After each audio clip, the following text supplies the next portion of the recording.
Buenos días desde Murcia, mi nombre es Juan Carlos Chacón Cánovas, voy a estar acompañado de Olga Solera, que la veréis pasar ahora dentro de un rato, y vamos a exponer nuestra experiencia desde el mundo del ajedrez, una experiencia más, ni es mejor ni peor, pero que creemos que es bastante válida y que va a aportar alguna cosa positiva de la que podáis aprovecharos. Eh, el entorno es maravilloso donde estamos, el Parador Nacional Príncipe de Viana, en Olite, Navarra. Gracias por invitarnos, gracias a Julián Pérez por hacernos partícipes de este evento tan chulo, el segundo encuentro anual de ajedrez Olite Chess, de ajedrez educativo. Y, y bueno, pues dado el metraje que me dais o el poco tiempo que disponemos, voy a empezar a hablaros de nuestras experiencias. Antes también de hablaros de mi experiencia y de dejaros con Olga, quiero dar las gracias pues a los organizadores de este evento, a todos los participantes, sean oyentes, sean ponentes y sobre todo a los niños, que son los que nos hacen pues que nosotros nos ilusionemos para transmitir esa ilusión a los que son en realidad nuestro objeto de deseo y de actuación. Bueno, mi experiencia se remonta hasta, pues, estamos hablando de primero de los años 90, donde empiezo a estudiar psicología, donde yo ligo la psicología al tema educativo y donde pues relaciono todo eso en el ajedrez. El tema del ajedrez educativo para mí no es ninguna novedad, ahora mismo se está poniendo muy en boga el ajedrez como herramienta, el ajedrez como asignatura en las escuelas. Yo siempre he apostado por eso y la verdad no es que me esté apuntando ningún tanto, pero para mí el ajedrez educativo o el ajedrez como herramienta es un reto en el cual nos tenemos que implicar todos los que tenemos algo que ver en el proceso educativo de nuestros menores, de nuestros niños y niñas. Una herramienta poderosa, tanto a nivel intelectual, a nivel emocional, a nivel social, a nivel cognitivo, bueno, a todos los niveles que ya sabéis que mejor que nadie os van a decir mis compañeros de mesa, ponentes, os hablarán de las últimas teorías de la inteligencia o de inteligencias múltiples, de Gardner, de los 7 colores del ajedrez educativo que también están llevando a cabo aquí en esta preciosa ciudad de Olite. Y bueno, mi experiencia va un poco ligada al tema educativo sin renunciar a la competición, pero teniendo la competición del ajedrez o la competición en ajedrez como un segundo plano. No es un objetivo para mí primordial. Mi objetivo primordial es que los niños se diviertan, que se lo pasen bien y que tengan el ajedrez como una referencia de algo que hacer. Lo que pasa es que el reto que tenemos ahora mismo nosotros, como he comentado antes, los educadores, es saber transmitir eso precisamente. Como poderosa herramienta el ajedrez, pues ya os he comentado antes que tiene múltiples funciones, abarca todos los campos y eso es lo que realmente tenemos que ser capaces de transmitir los educadores. Eh, es un reto no solo con el ajedrez, sino cualquier educador transmitir valores es primordial y es lo más difícil. En el ajedrez va a ser un poco más novedoso porque empezamos desde cero en las escuelas prácticamente. Empezamos desde cero en el plano reglado. En el plano de actividades extraescolares hemos estado siempre ahí. Y bueno, hemos sido pues el que no quería jugar a fútbol, el que no quería tal, pues se iba al ajedrez. Tenemos que conseguir precisamente poner en valor el ajedrez y a través de estrategias, de congresos como este, de encuentros, tenemos que poner cada uno de nuestra parte. Bueno, no quiero enrollarme más porque tampoco tengo tiempo ni capacidad de enrollarme mucho y os voy a hablar de unos pequeños libros que editamos hace los últimos 4 años. Hemos editado lo ha editado la región de Murcia, la comunidad autónoma, la Consejería de Educación, donde el libro se llama El gran ajedrez para pequeños ajedrecistas. Es una guía didáctica, no es un libro para niños, es una guía didáctica precisamente para los educadores o las personas que van a enseñar a los niños. No hace falta que sean educadores, en el ámbito doméstico también cualquiera puede enseñar a su hijo a jugar al ajedrez. Y bueno, te da unas pequeñas claves muy básicas, incluso con fichas de trabajo, con dibujitos, con un pequeño diccionario, unas fichas de trabajo aquí donde podéis, bueno, ya sabéis todos los que trabajáis con niños en el ajedrez que todos estos materiales son necesarios. El libro, bueno, es una modesta obra, una guía didáctica, tiene un buen prólogo de un paisano y amante del ajedrez como es don Arturo Pérez Reverte, y bueno, la verdad que estoy bastante orgulloso de él. Os voy a pasar a hablar brevemente de otro libro que utilizamos como auxiliar a las clases de ajedrez. Se llama El viaje increíble al planeta Ajedro. Es de dos autores, de Juan Montoro, un autor murciano, conocido aquí en el ámbito regional, y bueno, y mío, que también he aportado mi parte de imaginación, digamos. Está escrito desde dos perspectivas distintas. La perspectiva del que sabe un poco de ajedrez, como yo, y que se dedica al mundo educativo del ajedrez, y la perspectiva de Juan Montoro, que apenas conoce el ajedrez, pero lo trata en los cuentos de una forma un poco más alegórica, un poco más fantástica, digamos, fantasiosa. El libro se compone de 10 cuentos. 10 cuentos, no hace falta ni saber jugar al ajedrez para leérselos. Los cuentos no son de niños ni de mayores, son cuentos. Y bueno, yo creo que son amenos, tienen sus pequeños dibujitos. Hablan tanto desde un fantasma del tablero hasta un niño que mira las estrellas y ve a un extraterrestre jugar al ajedrez. Bueno, es variopinto y tiene distintas visiones y distintas perspectivas. Lo hemos hecho desde la ilusión, desde la falta de materiales que hay también para trabajar con niños en el mundo del ajedrez, y siempre tenemos que recurrir a la misma leyenda del grano de trigo, a las mismas historias que siempre hemos contado. Bueno, y de aquí pues va a salir o sale un cuento, en realidad son dos cuentos, que se llama Rival y Amigo, del cual soy autor y que os va a representar Olga Solera.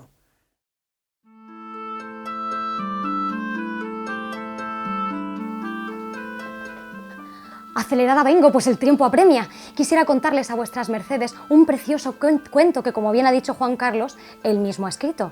Así que perdónenme porque voy a hacer una breve versión. Si ven ustedes que voy más rápida que Rayo McQueen, me hacen una señal, aunque igual desde Olite hasta aquí no les puedo ver. En fin, Olga Solera, humilde titilitera. Espero que el cuento que les voy a contar les guste, y si no, lo mejor es que se lean la versión oficial. Esto que ven aquí es un kamishibai, que es un invento muy ingenioso de los chinos, que en otra ocasión les contaré de dónde viene porque ahora mismo no tenemos tiempo. La magia de este invento es que se abre y nos sirve para contar un cuento. Aquí lo tenemos, Rival y Amigo. Les presento a nuestro protagonista. Nuestro protagonista se llama Alfonso y es un chaval como casi cualquier otro. Un chaval inquieto que siempre está preguntando: oiga, ¿y por qué esto? Oiga, ¿y por qué aquello? ¿Para qué sirve esta cosa o tal otra? En la corte de Toledo decían que el carácter de Alfonso se parecía un poco al de su madre, Beatriz de Suabia. Ella no había nacido en tierras castellanas y por eso hablaba un castellano un tanto acentuado. Venía de una zona bárbara que actualmente se conoce como Alemania, supongo que les suena. Y sí, era un poco recta, pero no tanto como Angela Merkel, no se preocupen. Su padre era Fernando III, el primer rey de Castilla y León, pues sus padres, la reina de Castilla y el rey de León, se unieron en matrimonio, consiguiendo así por fin un reino medianamente unido. Este era nuestro Alfonso, y pasaba los días como sus hermanos, jugando, haciendo trastadas, buscando bichitos, quitándoles las patas, las cosas normales. A veces salían del palacio e iban a hablar con los niños del pueblo y a jugar con ellos. Eso sí, siempre que no tenían clase con los curas y los frailes. Eran largas horas de estudio, pues tenía que prepararse para ser un buen rey. Nuestra reina Beatriz no llevaba muy bien el inhóspito clima castellano y mucho menos en verano. Así que le pidió al rey Fernando permiso para ir a pasar las vacaciones a una zona un poquito más fresca, el reino de Murcia, de quien había oído hablar a David Hortal, un buen consejero que tenía entre su séquito de sabios. David Hortal le había dicho que la zona de Murcia era una zona tranquila en la que convivían 3 culturas, la cristiana, la árabe y la judía. Él mismo era judío y tenía una casa allí, por la zona de Monteagudo. El rey, tras asegurarse de que la zona era tranquila y estaba en paz, pensó que era una buena oportunidad para que sus hijos vieran un ejemplo de concordia entre 3 culturas tan diferentes y dejó que se fueran. Así que corría el año 1229 cuando el séquito real partió, eso sí, con una identidad falsa, pues no querían que todo el mundo supiera que la familia real castellana andaba por aquellas tierras mitad musulmanas. Como se pueden imaginar, el ave no llegaba desde Toledo hasta Murcia. Iban en caballo o andando, pues tardarían así echando por lo bajo entre 16 y 20 días. Que se dice pronto, pero con el polvo del camino debían de ser bastante duras las jornadas. Y ahí iba todo el séquito real. Levantaron mucho revuelo cuando llegaron al pueblo, que estaba en la ladera de una montaña en la que había también varias casas donde vivían nobles musulmanes que dependían del califato de Córdoba. Allí, David Hortal, que debía su apellido Hortal al trabajo de su familia, que era cuidar la huerta, les explicó pues, cómo se araba la huerta, qué frutas se recogían, en qué época, para qué servían todos los aparatejos, cómo se alimentaban los animales, qué animales podían encontrar. Les enseñó lo que eran las acequias y las alcantarillas, y para qué servían y cómo llevaban el agua y podían regar así los campos. Murcia, por aquel entonces, o Murcia más bien, no había sufrido la especulación urbanística, así que la huerta se extendía allá donde miraras. Todo estaba lleno de árboles, sobre todo frutales. Había un aroma a azahar, un aroma fresco. Hoy en verano no se respira tan bien, pero entonces sí, era un ambiente húmedo y no fresco, pero se podía soportar. No eran los 40 grados a la sombra de ahora. En fin, ellos pasaron todo el verano correteando de acá para allá y descubriendo aquella zona. Pero nuestro Alfonso era un chico muy especial. Él no podía conformarse solo con lo que fueran a contarle, sino que además quería saber. Y por eso, cuando nadie le veía, se escapaba e iba a investigar. Le encantaban aquellas mansiones árabes que tenían aquellas estructuras, esas puertas. Él siempre estaba pensando grandes historias, grandes batallas que podían ocurrir allí, tesoros escondidos. Y en esas estaba, vigilando quién entraba y salía de un castillo, cuando de repente notó una mano que le tocaba la espalda. Se dio la vuelta muy rápido y bastante asustado, y se encontró con alguien que desde luego no se esperaba. Era un muchacho de su edad. «Hola, me llamo Hamed. ¿Qué haces tú por aquí?» Alfonso rápidamente recuperó la tranquilidad y le saludó. «Hola, yo soy Alfonso y estoy aquí de vacaciones con mi familia. Lo que pasa es que me aburro mucho con el día a día. Ya llevo aquí casi 15 días y he salido a explorar. ¿Te vienes conmigo?» Hamed le dijo: «Mucho más no vas a poder andar. Pues en este palacio no se puede entrar, hay mucha vigilancia y los guardias tienen orden de arrestar a cualquiera que ande por aquí. Así que es mejor que nos alejemos». «Bueno, vale, ¿y qué podemos hacer?», dijo Alfonso. «Si quieres», dijo Hamed, «yo tengo un juego que nos puede distraer. Quedamos aquí mañana a la misma hora y jugamos». «Vale», dijo Alfonso. Y mientras Hamed se alejaba, le dijo: «Espera, espera, es que no me has dicho cómo se llama el juego». «El juego se llama Satrang». ¿Saqué?» Hamed ya había desaparecido. Nuestro Alfonso se quedó muy pensativo. Volvió a casa antes de que alguien se diera cuenta de que ya no estaba y se quedó toda la tarde pensando: «Satrang, Satrang, ¿qué juego será ese tan extraño que nunca he oído hablar de él?». Estuvo jugando toda la tarde, para acá, para allá, pero su cabeza no estaba en lo que hacía, sino en ese Satrang y en su nuevo amigo Hamed. Así que fue a preguntarle a alguien que era de su total confianza, a David Hortal. David, ¿puedo preguntarte una cosa? Claro, hijo, lo que quieras. Es que he oído hablar de algo. ¿Tú sabes lo que es el Satrang? ¿Pero qué dices, niño? ¿Dónde has oído esa palabra? Pues la he oído en... No sé, invéntate algo, Alfonso. Ah, ya. Cuando veníamos de viaje a unos criados.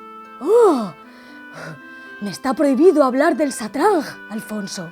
Pero si me prometes que no vas a decir nada, te diré algo de lo que sé.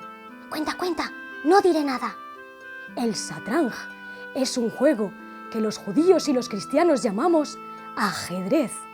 Para los cristianos está prohibido ese juego y por eso si se enteraran de que te lo estoy contando, me cortarían la cabeza. No lo vas a contar, ¿verdad? Que no. Cuéntame más. El juego simula la batalla entre dos reinos. Y hasta aquí te puedo contar, pues temo por mi cuello. Gracias, David. Un juego de la batalla entre dos reinos. Ahora sí que estaba intrigado. Al día siguiente, a la hora acordada, Alfonso se acercó donde había quedado con su amigo Hamed. Y él apareció con un botijo de agua fresca y con su Satrang debajo del brazo.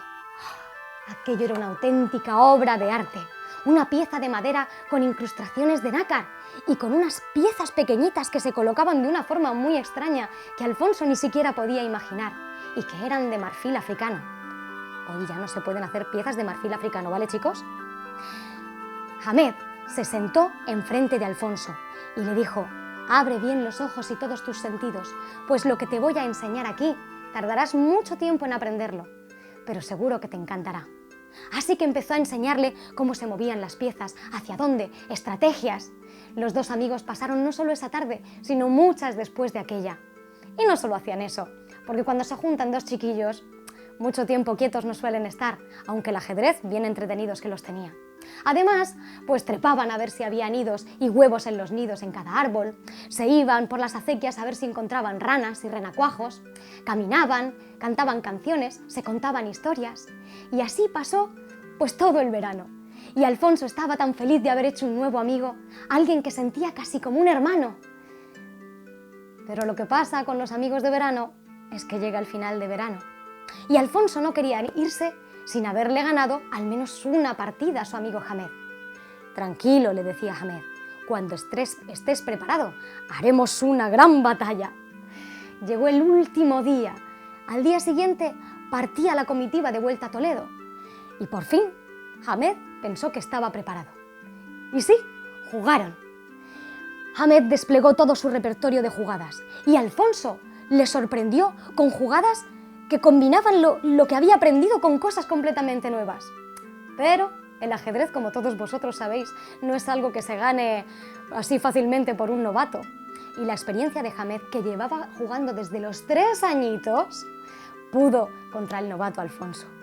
Por fin terminó la partida, Hamed vencedor, por supuesto, y se fundieron los dos en un gran abrazo que olía bastante a despedida. Sí, así pasó su verano, tan feliz, y volvió a su reino de Toledo, donde por fin pudo volver a ver a su padre, que hacía meses que no veía. Pasó mucho tiempo, pero Alfonso no olvidó el ajedrez. ¡Uy, qué frío! ¡David! ¡Ábreme, David, por favor! ¡Uy! Que un rey tenga que estar escondiéndose como si fuera un vulgar ladrón. ¡Uy, no tiene ningún sentido! ¡Abre, David, por favor! ¿No te ha seguido nadie? Que no, he tenido mucho cuidado como las otras veces. ¿Seguro que has tomado todas las precauciones? Que sí, déjame entrar, que hace mucho frío. El invierno más frío que Alfonso recordaba. David Hortal y Alfonso quedaban casi todas las tardes para jugar al ajedrez. Shh, eso sí, a escondidas. Bueno, a escondidas del todo. ¿Saben qué? Que una madre lo sabe todo. Y Beatriz sabía perfectamente lo que andaban tramando Alfonso y David Hortal. Ellos jugaban durante muchas horas, cuando todo el mundo pensaba que Alfonso estaba en sus rezos, que también rezaba, no se me ofenda a nadie. Pasaban horas jugando y entre ellos se hizo una gran amistad. Cuando jugaban eran uno contra otro y no importaba que él fuera a ser rey y que él fuera un simple consejero, porque en el ajedrez eso no es importante, sino lo que llevamos aquí dentro.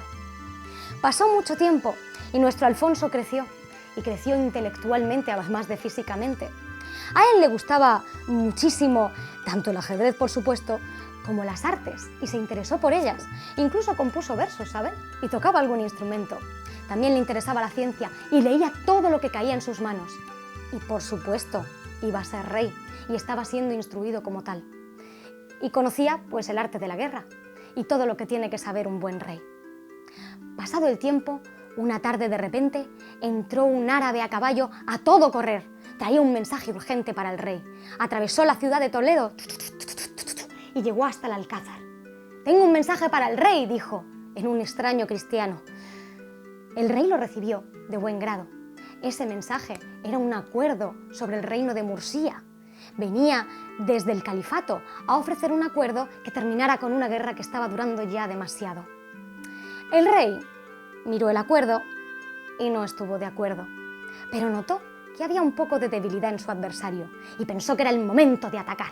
Así que mandó a todo su ejército al reino de Mursía. A la cabeza,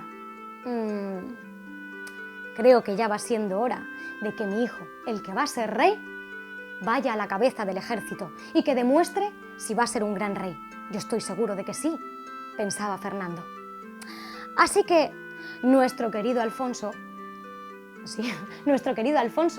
se puso a la cabeza de la comitiva y otra vez emprendió aquel viaje que no era en ave ni en avión. Mientras iba viajando por aquellos caminos, se acordó de aquel verano tan divertido que pasó en Mursía. Se acordaba de los olores, se acordaba de la sombra, se acordaba de su amigo Ahmed. ¿Qué habrá sido de su amigo Ahmed?, pensaba. Y además iba pensando, qué complicado este asunto. Tengo que estar a la altura, porque mi padre me ha hecho un encargo muy importante, pero al mismo tiempo no quiero desencadenar una guerra. No quiero que ni mis soldados ni la gente que vive en ese pueblo siga sufriendo una guerra que dura años. Ojalá todos los dirigentes del mundo pensaran esto, ¿verdad? En fin, eso lo dejo caer. Llegaron al reino de Mursía y ahí se encontraron que el ambiente estaba bastante caldeadillo. Había mucha rivalidad entre cristianos y árabes. Alfonso pensó que era necesario que llegaran a un entendimiento, así que propuso unas reuniones entre representantes de ambos bandos. Y se reunieron los representantes de Alfonso con los representantes de Ben Hur, que era a su vez el encargado por el califa, que era su padre, para ir a dialogar por el reino de Mursía. Se reunieron en una preciosa jaima. Ben Hur y Alfonso ni siquiera se habían visto, pero sus representantes hablaban día y noche sin llegar a ningún acuerdo, y cuando llegaban a uno, se desdecían por la noche. David Hortal informaba a Alfonso de todo lo que ocurría, y Alfonso cada vez estaba más nervioso porque veía que la crispación crecía y la guerra parecía inminente. David, pensó Alfonso, tenemos que hablar Ben Hur y yo en persona, pero en secreto, así que tienes que concertar una reunión. Ambos se reunieron a escondidas en un sitio bastante menos lujoso que aquella jaima en la que se reunían sus representantes. Cuando Alfonso vio a Ben Hur, lo miró a los ojos, pues toda su cara estaba tapada con un pañuelo, un enorme pañuelo, que ahora no recuerdo de su nombre, son las prisas. Y pensó que aquella mirada le recordaba a alguien. Este chico me suena, pensó. ¡Por Alá! ¡Pero si eres Alfonso, mi gran amigo de la infancia! ¡No puede ser, Ahmed! Los dos se fundieron en un gran abrazo y empezaron a contarse historias de su infancia, de su adolescencia, que aún eran más. Hasta que pasada la tarde llegó el momento de hablar de aquello a lo que venían, de la guerra. Ambos querían poner fin a la guerra, lo tenían clarísimo. Y casi sin palabras, tuvieron una idea. ¿Por qué no nos lo jugamos a una partida de ajedrez? Quien gane se quedará con el reino de Mursía y quien pierda deberá retirarse, pero se quedará como recuerdo con un ajedrez especial que encargaremos a un artesano. Los dos sellaron el pacto con un apretón de manos y, claro, con unos escribas que detallaron los detalles del acuerdo. Os podéis imaginar que los cristianos no estaban muy convencidos de este acuerdo, pues no sabían que siquiera algún cristiano supiera jugar al ajedrez, aquel juego prohibido y casi que maldito. Mientras que los árabes estaban mucho más tranquilos, pues sabían que Hamed jugaba perfectamente desde los 3 años y que no tenía rival en Córdoba. La partida comenzó con un gran despliegue de fuerzas por parte de Hamed. Alfonso sorprendió con muchas jugadas. Lo que Hamed no sabía es que Alfonso había estado preparándose con su mentor, David Hortal, y tenía unos conocimientos mucho más desarrollados que cuando se vieran años atrás. La partida duró horas. ¿Qué horas? Casi que días. Bueno, no, horas. Y ahí estuvieron con un juego encarnizado y con sus inteligencias casi hirviendo. Benuz, viendo una oportunidad, abrió una brecha en su defensa para atacar las tropas de Alfonso, todo sobre el tablero, por supuesto, y pensó que Alfonso se esforzaría por guardar a su rey y no se daría cuenta de esa pequeña brecha abierta entre sus defensas. Alfonso, efectivamente, cuando vio aquel movimiento, pensó en defenderse, pero se acordó de algo que le decía su padre. Hijo mío, para ganar una batalla, desde luego hay que ser fiero y estar dispuesto a combatir, pero también hay que ser inteligente, parar, mirar al enemigo y ver si tiene algún punto débil donde puedas aprovechar y atacar, y la victoria será tuya. Entonces Alfonso aprovechó aquella brecha en las defensas ¡zum! Y con unas cuantas jugadas magistrales venció a Benuz. Él se quedó mirando el tablero muy sorprendido, pues no se esperaba que Alfonso pudiera ganarle. Alfonso estaba muy contento, pero a la vez un poco triste por haber vencido a su amigo y aquel que le había instruido en aquel juego tan de joven. Pero los dos se miraron y se descubrieron como los grandes amigos que eran. Benuz, por supuesto, cumplió su parte del acuerdo y se retiraron del reino de Murcia. Y Alfonso se convirtió con los años en un gran rey, aquel que llamaron Alfonso X el Sabio y que tanto recordamos aquí en Murcia.